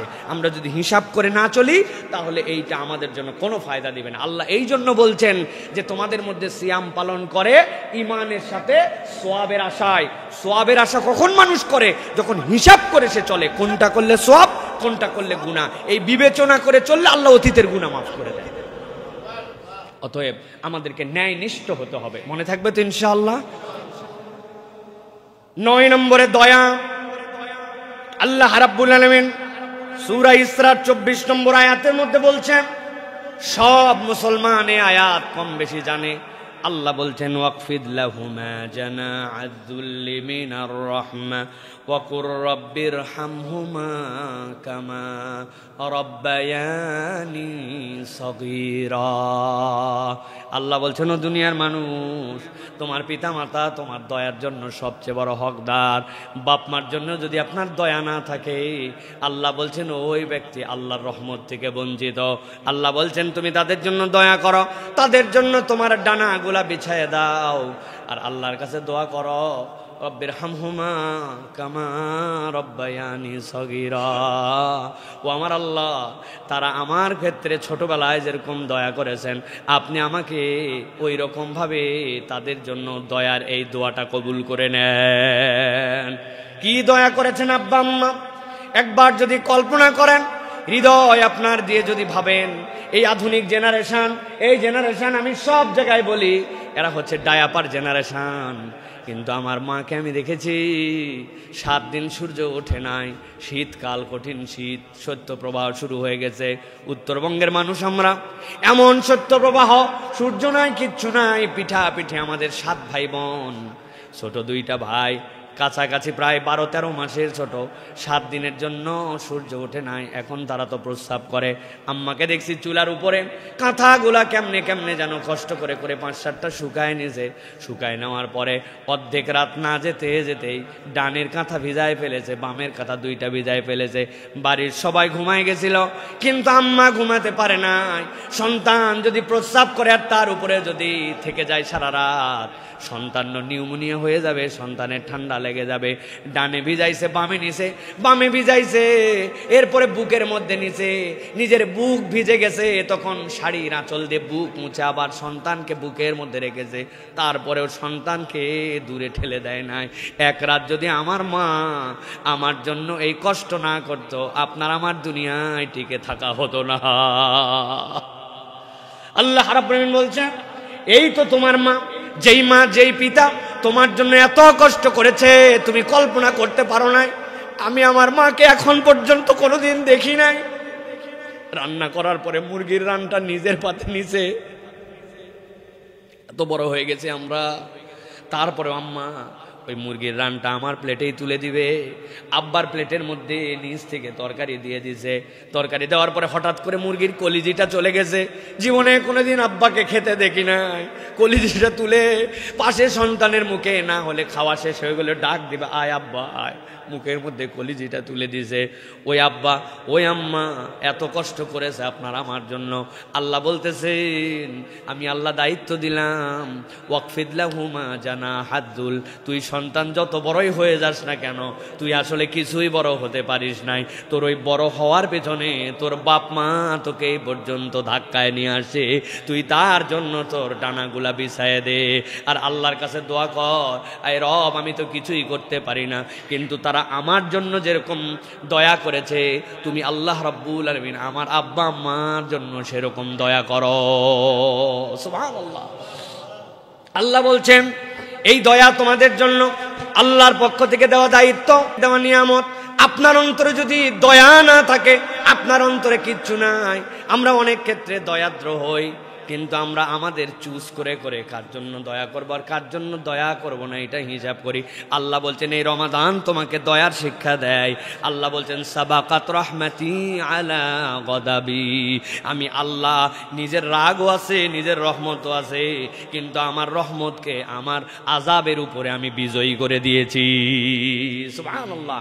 আল্লাহ রহমতকে আযাবের উপরে বিজয়ী করছেন কাদের জন্য? যাদের দিলে দয়া আছে তাদের জন্য। বলেন তো ভাই, এই রমাদানে সবার শেষে ঘুমায় কে? সবার আগে উঠে কে? আমরা কখনো হিসাব করলাম না। আমার মা, আপনার মা, আপনার স্ত্রী, আমার স্ত্রী, আপনার বোন, আমার বোন, সবার শেষে ঘুমায়। আপনি এশার নামাজ পড়ে এসেছেন, খেয়েছেন, দিয়েছেন, শুয়ে পড়েছেন, সেইগুলা পরিষ্কার করে সবগুলা ক্লিন করে তারপরে সে শুতে গেছে। শুতে শুতে সবার শেষ, সবার আগে উঠেছে কে? অ্যালার্ম দেওয়া আছে তার ঘড়িতে, উঠেছে, আবার খাবার রেডি করছে, আবার খাবার গরম করছে, খাবার রান্না করছে, সবগুলা ডাইনিং টেবিলে দিছে। দেওয়ার পরে আমরা ভিআইপি মুডে উঠলাম, উঠার পরে আমরা একটুখানি খেতে বসে গেলাম। খেতে বসে টসে আমরা খাওয়া দাওয়া শেষ করে হাত ধুইয়া টেবিল থেকে পর্যন্ত ওই প্লেটটা উঠাই না, চলে গেলাম আমরা নামাজের জন্য। সে সবগুলো এগুলো গুছায়া রেখে টেখে গুছায়া ফ্রিজিং করে ডাইনিং টেবিল পরিষ্কার করে এরপরে বেচারি একটু সালাত আদায় করতে গেছে। আমি তো এরপরে ঘুমায় আছি, চাকরিতে যাব, বাকরিতে যাব, অথবা না থাকলে দীর্ঘ ঘুম। কিন্তু উনার বাড়িতে যদি দুগ্ধপোষ্য শিশু থাকে, ছোট শিশু থাকে, তাহলে আবার সবার আগে উনি উঠছে, কেননা সবাই রোজা আছে, তারে আবার খাওয়ানো লাগবে। এরপরে ওই বাচ্চার খাওয়ানো, তারপরে আবার সন্ধ্যা রাত্রের রান্না, আবার ইফতার রান্না, আবার তার জন্য শেষ রাত্রের রান্না। আমি তো মাগরিবের নামাজ পড়ে আসলাম, আসার পরে চিন্তা করছি সারা দিন রোজা ছিলাম, একটু ক্লান্তিতে গা এলায় দিয়া আমি একটু মোবাইলে ফেসবুক দেখতেছি, একটু ইউটিউব দেখতেছি, একটু টিভিতে খেলা দেখতেছি, আর উনি আবার আপনার আমার জন্য এসার পরের খাবার রান্না করতেছে। আপনি একটু হিসাব করেন, সবার থেকে বেশি কষ্ট করে আপনার আমার মা, আপনার আমার স্ত্রী, তাদের জন্য আমার ন্যূনতম কোনো দয়া নাই, ফিলিংস নাই, কৃতজ্ঞতা নাই। বউ থ্যাংক ইউ, তুমি এত সুন্দর একটা উপস্থাপন করেছো খাবার আমাদের জন্য, বউ তোমার প্রতি কৃতজ্ঞতা। চিন্তা করছে নাউজুবিল্লাহ, নিজের বউর আবার থ্যাংক ইউ দেয় কেমনে? এটা লজ্জা শরমের বিষয় আছে তো না ভাই? কেমনে? আল্লাহ রাসূল সাল্লাল্লাহু আলাইহি ওয়াসাল্লাম বলছে মাল্লাম ইয়াশকুরিন নাস লাম ইয়াশকুরিল্লাহ। আপনি যদি বান্দার কৃতজ্ঞ না হন, আপনি আল্লাহর কৃতজ্ঞই হতে পারেন নাই। আপনি তাদের কোনো কাজ দেখতেই পান না, এটা তো ওদেরই কাজ, এটা করবে না তো কি করবে? শায়েখ আহমদুল্লাহর একটা কথা আমার দিলের মধ্যে লাগছে, আমি সব সময় এটা বলি। শায়েখ এটা খুব সুন্দর করে বলেন, এই আর বাপ মায়ের বাড়িতে রান্না বাড়া শিখছে, এর বাপের টাকায় বাপের খাওয়ায়, রান্না করে খাওয়ায় আপনারে। এর বাপ মায়ের টাকায় পড়ালেখা শিখছে, অক্ষর শিখেছে, জ্ঞান শিখেছে, পড়ালেখা করায় আপনার সন্তানরে। ঘর গুছানো, কাপড় কাঁচা এর মায়ের কাছে শিখছে, এর বাড়িতে, এর বাপের টাকায়, আর আপনার বাড়িতে এসে এই সার্ভিস দেয়। আর আপনি ন্যূনতম কৃতজ্ঞতায় তাকে একটু থ্যাংক ইউ বলেন না, তার এই কাজগুলোকে অ্যাপ্রিসিয়েটও করেন না। আপনি চিন্তা করেন, এটা বান্দি নিয়ে আইছি, করবে না মানে? এত করার দায়িত্ব এইটা এত সহজ নয়। যার দিলের মধ্যে দয়া নাই, কৃতজ্ঞতা নাই, আবার স্ত্রীরও স্বামীর প্রতি এই কৃতজ্ঞতা থাকতে হবে। আপনি মনে করছেন আপনি তো কিছুই করেন না, সারাদিন বাইরে থাকেন, এই বেচারি তো কামাই করে, এই বেচারি রুজি করে, এই বেচারি রুজি করে বলে তোমাদের মুখে হাসি ফুটানোর জন্য রাত দিনে পরিশ্রম করে, তার যেই কাজ করতে খুব ভালো লাগে এরকম নয়। স্বামীর এটার প্রতি তার কৃতজ্ঞতা আছে, স্বামীর প্রতি তার সন্তুষ্টি আছে, স্বামীর এই কাজের প্রতি তার মহব্বত আছে, এবং স্ত্রীর প্রতি মহব্বত আছে। ওয়াজআলনা বাইনাকুম মাওয়াদ্দাতাম ওয়া রাহমা, আল্লাহ বলছেন এইটার নাম ভালোবাসা। রমাদান এই মুয়াসাত শিখায়, এই ভালোবাসা শিখায়। আপনি মনে করছেন স্ত্রী কিছুই করে না, স্ত্রী মনে করছে স্বামী কিছুই করে না, দুইজনই আবার রোজাদার। আপনার রোজা কচু, আপনার রোজা কি 100 টাকা কেজি, তাও এত সস্তা মনে করেন না। এটাও এই কচু দিয়েও আর উদাহরণ দেওয়া যাবে না, এটাতে কি বলতে হবে আল্লাহ জানে, কেবল আমার জানা নাই। কিন্তু আমাদেরকে হিসাব শিখতে হবে, দয়াদ্র হতে হবে। পারবো ইনশাআল্লাহ? স্ত্রীকে যাই আজকে ধন্যবাদ দিতে পারবেন তো? বলবেন বেগুনি বানাইছো, লবণ টবণ কিছু ঠিক নাই, কি ধন্যবাদ কিলাকিলি নাকি? ভাই বেচারি যে কষ্ট করে আপনি জানেন না, রান্না করে থাকার কষ্ট আছে, রোজার আগ মুহূর্ত পর্যন্ত কষ্ট আছে, কিচ্ছু না ভাই, দাঁড়ায় থাকে যে রান্না করতো, এইটার যে কষ্ট আছে। আমি তো ভালো রান্না করি, এই জন্য আমি জানি এগুলা। আল্লাহ আমাদেরকে বোঝার তৌফিক দান করে। 10 নম্বরে আমাদের জন্য দয়ার পরে সত্যবাদিতা। আল্লাহ রাব্বুল আমিন বলছেন ইয়া আইয়ুহাল্লাযীনা আমানুত্তাকুল্লাহা ওয়া কুনু মা'আস সাদিকিন। সত্যবাদী হতে হবে। ইমানদার সত্যবাদী যদি না হয়, আর সত্য যারা বান তাদের সাথে যদি সম্পর্ক না রাখে, সে কখনো ট্র্যাকে থাকতে পারবে না। কোথায় থাকতে পারবে না? আপনার গাড়ি সঠিক চলবে না আপনি যদি সত্যবাদীর সাথে সম্পর্ক না রাখেন। আপনার সম্পর্ক ফ্রড, 2 নম্বর, চিটিং, বাটপার, ওইগুলোর সাথে আপনার সম্পর্ক। বিড়িখোর, গাঁজাখোর, যেটা ইসলাম পছন্দ করে না, কথাবার্তা বাজে কথা বলে, ঘুরলে ফিরলে মোবাইলে বাজে মহিলার কথা আলোচনা করে। আল্লাহ বলছেন কুনু মা'আস সাদিকিন, সত্যবাদীর সাথে তুমি সম্পর্কিত হও। সাদিকিন মানে কেবল মুখ দিয়ে সত্য কথা বলে এটা না। সবচেয়ে বড় সত্য কোনটা? আল্লাহর বিধানকে স্বীকার করে নাই, আল্লাহ যা বলেছেন সেটা মানে, ওই সত্যবাদী। দুনিয়াতে অনেক সত্যবাদী আপনি দেখতে পাবেন, নামাজ কালাম কিচ্ছু নেই, এই সত্যবাদী সেই সত্যবাদী নয়, ওটা পার্ট অফ সত্যবাদী। আর মূল সত্যবাদী কে? যে আল্লাহ এবং আল্লাহর বিধানকে মেনে নিছে, সে হচ্ছে সত্যায়ন করেছে। অতএব প্রিয় ভাইয়েরা, বাজে মানুষের সাথে ঘুরবো, বাজে সংস্রব বাদ দেই নাই। আবার আমি মনে করতেছি আমি সিয়ামকারী, আমার সিয়াম হচ্ছে না। প্রিয় ভাইয়েরা, সিয়াম আমাকে শিখাচ্ছে যে আপনাকে সত্যবাদীর সাথে সম্পর্কশীল হতে হবে। পারবো তো ইনশাআল্লাহ? আমরা এই ক্ষেত্রেও চালাক আছি। আমরা বলি হুজুর দুনিয়াটার অবস্থা বড়ই খারাপ, ভালো মানুষ আর নাই। আরে আফসোস মুরব্বীর, ভালো মানুষ আর নাই। আমি বললাম চাচা ভালো মানুষ নাই বুঝলাম, কিন্তু আপনি ভালো হলে সমস্যা কোথায়? আপনি ভালো হলে তো আমি আপনারে খুঁজে পাই একজন ভালো মানুষ। নিজে ভালো হবে না, কিন্তু সারাদিন আফসোস, না আগে অনেক ভালো ছিল দিন দুনিয়া, এখন আর ভালো নাই। আছে না এরকম? এটা একটা ভণ্ডামো। আপনি নিজে ভালো হই, আমি নিজে ভালো হই, তাহলেই তার একজন ভালো মানুষ খুঁজে পায়। আপনি খালি ভালো মানুষ খুঁজেন কেন? নিজে ভালো হতে মন চায় না কেন আপনার? আল্লাহ আমাদেরকে নিজেদেরকে ভালো হওয়ার তৌফিক দান করেন। 11 নম্বর, লজ্জা ইমানদারদের জীবনের অন্যতম শ্রেষ্ঠ একটা গুণাগুণ। আল্লাহ রাব্বুল আমিন বলছেন, কুল্লিল মুমিনিনা ইয়াকুদ্দু মিন আবসারিহিম ওয়া ইয়াহফাযু ফুরুজাহুম যালিকা আযকা লাহুম ইন্নাল্লাহা খাবীরুম বিমা ইয়াসনাউন। আল্লাহ বলছেন ইমানদারদেরকে দায়িত্ব দিলাম চোখগুলো নামায় ফেলো আর তোমার লজ্জাস্থানকে হেফাজত করো। আল্লাহ বলছেন তুমি যদি এই দুইটা কাজ করো, রব্বুল আলামিন বলতেছেন তোমাদের জন্য আল্লাহর পক্ষ থেকে নিয়ামত। অর্থাৎ ইমানদারের চরিত্র হবে লজ্জাশীল হওয়া। নারী কেবল পর্দা করবে এইটুকুই নয়, বরং একজন পুরুষের জন্য লজ্জাশীল হয়ে তার চোখের পর্দা আছে কিনা, আছে কিনা? আপনি বলতেছেন এলাকাটা একদম নষ্ট হয়ে গেল, আমি মোড়ের উপরে দাঁড়ায় দেখলাম প্রায় 20টা মেয়ে গেছে, এর মধ্যে 18টা মেয়েরই বুকে পর্দা, বুকে কাপড় নাই। উনি কত বড় আল্লাহর ওলি, চিন্তা করছেন আপনি? 20 মহিলার 18 জনের বুকে কাপড় নাই, উনি মোড়ের মধ্যে দাঁড়ায় গুনছে। তা আপনার এই চোখের পর্দা কই গেল ভাই? আমার মতো এরকম ঠোঁট কাটা করে কোদাল মার্কা আপনাকে কেউ বলবে না ভাই। আমি বোঝানোর জন্য আপনাকে এটা বলতেছি প্রিয় ভাইয়েরা। এই জন্য আমাদের নিজেদেরকে লজ্জাশীল হতে হবে প্রিয় ভাইয়েরা। লজ্জাশীল যদি না হয় আমরা বড় বিপদ। এই ক্ষেত্রে বড় বেশি বিষয় আছে। সেটি কি? যেমন খুশি আমি তেমন চলতে পারি, আমার শরীর আমার মতো চলতে পারি। একদল বেরোইছে না ভাই এরকম কথাবার্তা বলালো, হ্যাঁ আমার বিড়ি আমি খাইতে পারি, কোথায় খাবো আর কোথায় না খাবো তুমি বলার কে, তাই না প্রিয় ভাইরা? এটা কখনো সমাজ হতে পারে না। আপনি যদি এরকম কথাই বলেন তাহলে ইফটিজিং শব্দটাই তো আগে বাদ দেওয়া দরকার। মহিলা স্কুলের সামনে কোনো একটা ছেলে মন চাইছে তার, সে ল্যাংটা হয়ে দাঁড়ায় থাকলো, আপনি কি বারণ করতে পারবেন? অবশ্যই পারবেন। বলবেন না এটা তোমার ভদ্রতা নয়, এটা তোমার শালীনতা নয়, এটা একটা সমাজ। সমাজ মানে কি? আমরা সামাজিক জীব। মানে কি? একজন আরেকজনের প্রতি নির্ভরশীল। কুত্তা সামাজিক জীব নয়। কুত্তার টেনশন করতে হয় না যে আমি পাত্র যেটাই খাবো ওটা চীনা মাটির হবে না প্লাস্টিকের হবে, আমার পাত্রটা ভীমবার দিয়ে পরিষ্কার করা হবে নাকি অপরিষ্কার হবে, কুত্তার এই চিন্তা নাই। কিন্তু আপনার আমার চিন্তা আছে, আমার পাত্রটা আমাকে খেতে হবে, কিন্তু আমি পাত্র বানাতে পারি না। আরেকজন বানাতে পারে, যে পাত্রওয়ালা ও চিন্তা করে আমি নয় পাত্র বানাতে পারি, কিন্তু আমি তো আমার গায়ের জামা বানাতে পারি না, আরেকজন বানাতে পারে। একজন আরেকজনের প্রতি নির্ভরশীল।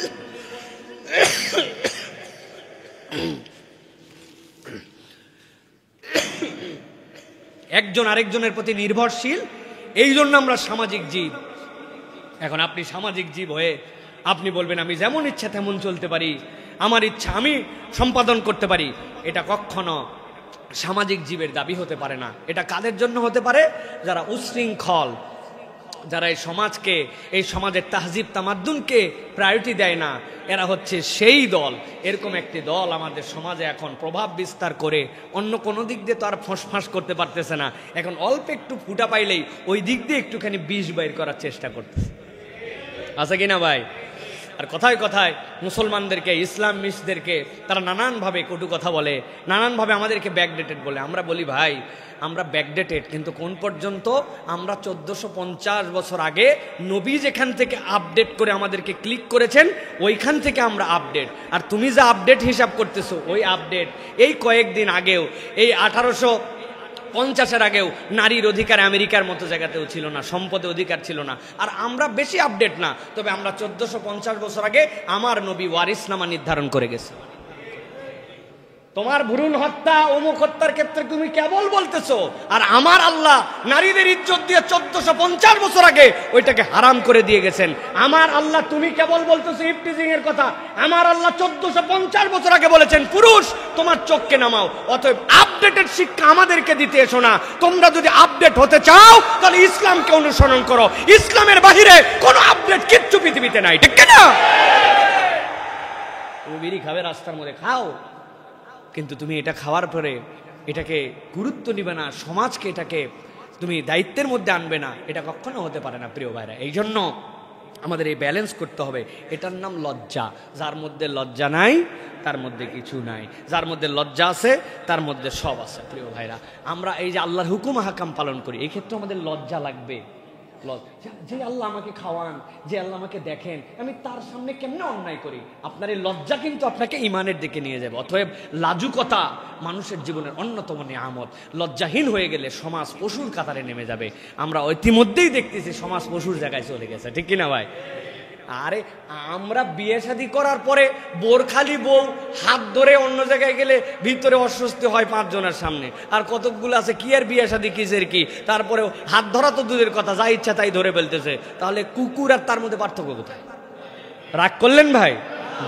আল্লাহ আমাদেরকে বোঝার তৌফিক দান করেন। 11টা গুণাগুণের কথা বলবো বলেছি, কয়টা বলেছি? 11টাই বলছি। আরেকটা বোনাস আছে, মনে আছে তো?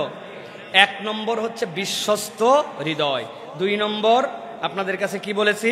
সবর, 3 নম্বর বিশ্বস্ততা, 4 নম্বর ক্ষমা, 5 নম্বর বিনয়, 6 নম্বর শকর, 7 নম্বর ভয়, 8 নম্বর ন্যায়নিষ্ঠা, 9 নম্বর দয়া, 10 নম্বর সত্যবাদিতা, 11 নম্বর 12 নম্বর এবার বোনাস, সবগুলোর উপর শাইনিং। এইটা দিয়ে শাইন করে দিয়েছেন আল্লাহ রাব্বুল আমিন। আল্লাহ রাব্বুল আমিন বলছেন আল্লাযীনা ইউমিনুনা বিল গায়ব ওয়া ইউকিমুনাস সালাহ ওয়া মিম্মা রাযাকনাহুম ইউনফিকুন। আপনি আপনার সব গুনাহগুনের উপরে শাইন দিবেন কি দিয়ে? আল্লাহ বলছেন তুমি হবে সখী, তুমি হবে দানশীল। যেই ইমানদার দানশীল, আল্লাহ তার সব ল্যাকিংস দূর করে আল্লাহ তার নিয়ামতগুলো তার জন্য দান করে দিবেন। সুবহানাল্লাহ। আল্লাহ রাব্বুল আমিন বলছেন الذين ينفقون أموالهم بالليل والنهار سرا وعلانية فلهم أجرهم عند ربهم ولا خوف عليهم ولا هم يحزنون।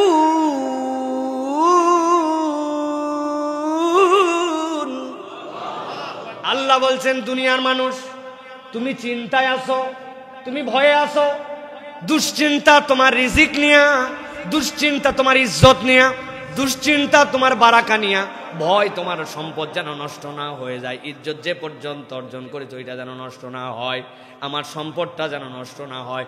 আপনার যত দুশ্চিন্তার যত ভয়, আল্লাহ বলছেন আমি তোমার জন্য ঔষধ দিয়ে দিলাম। যেই মানুষেরা দিনে রাতে গোপনে প্রকাশ্যে সচ্ছলতা অসচ্ছলতায় দান করে, আল্লাহ বলছেন ফালা খাউফুন আলাইহিম ওয়ালা হুম ইয়াহজানুন। আমি আল্লাহ জিম্মাদার হলাম দুনিয়া আখিরাতে, তাদের কোনো ভয়ও নাই, তাদের কোনো দুশ্চিন্তাও নাই। সুবহানাল্লাহ। এক ঔষধে সব সেরে যাবে। আমাদের হকাররা বিক্রি করে না, যারা উঠলে বসতে পারেন না, বসলে উঠতে পারেন না, মাজায় ব্যথা টনটন করে, বাপরে মারে বলে চিল্লাচিল্লি করেন, একাত থেকে ওকাত ফিরতে, ওরে বাবা রে বাবা, পেটের পীড়া, মাথার ব্যথা, মাথায় খারাপ, এক ঔষধ সব আপনার জন্য ক্লিয়ার। এই যে আপনাকে সব ক্লিয়ার, আল্লাহ বলতেছেন আল্লাযীনা ইউনফিকুনা আমওয়ালাহুম, যারা দান করে দিনে রাতে প্রকাশ্যে গোপনে সচ্ছলতায় অসচ্ছলতায়, এক ওষুধের সব কাজ। আল্লাহ বলছেন তোমার কোনো দুশ্চিন্তাও নাই, তোমার কোনো ভয়ও নাই, সব দেখার দায়িত্ব আমার। আমরা কৃপণ, হার কৃপণ। এই জন্য আমি রমাদানে বলবো কেউ ফিরবে না খালি হাতে। এই রমাদানে আপনার প্ল্যান হবে এইটা, আপনার কাছে সবসময় খুচরা টাকা সবসময় আপনার প্রস্তুতিতে আপনার কাছে থাকবে। কেউ একজন চাইছে আম্মা সাইলা ফালা তানহার, কি জন্য চাইছে, কেন চাইছে, কি দিব না দিব, নানান কথাবার্তা। ন, আমার দেখার সুযোগ নাই, আমার কাছে চাইছে আমি দিয়ে দিছি। শুধুমাত্র মাদকাসক্ত, শুধুমাত্র নেশাখোর প্রমাণিত যদি হয় তাহলে আমি একে দিব না। তাছাড়া যে চাইছে আমার কোনোভাবে মিস নাই, আমার পকেটে 10 টাকা খুচরা আছে, 5 টাকা আছে, পকেটে আছে, টাকা আছে, যেমনে হোক চাইছে দিয়ে দিছি। আল্লাহ রাব্বুল আলামিন বলছেন আমার বান্দা যখন ছোট ছোট করে দেয়, আমি আল্লাহ তখন তাকে থোক থোক থোক থোক করে দেই। অতএব আল্লাহর কাছ থেকে পেতে হইলে আল্লাহ রাব্বুল আলামিনের জন্য দিতে হবে। আমরা যদি এই কয়টি গুণাগুণ আমাদের জীবনে নিতে পারি, ইনশাআল্লাহ আল্লাহ রাব্বুল আলামিন দুনিয়া আখিরাতকে সুন্দর করে, আমাদের রমাদানকে অপূর্ব করে আমাদেরকে জান্নাতের জন্য নিয়ে নেবেন। বলেন আল্লাহুম্মা আমিন। আল্লাহ আমাদের সকলের এই কথাগুলি শুনে আমল করার তৌফিক দান করেন।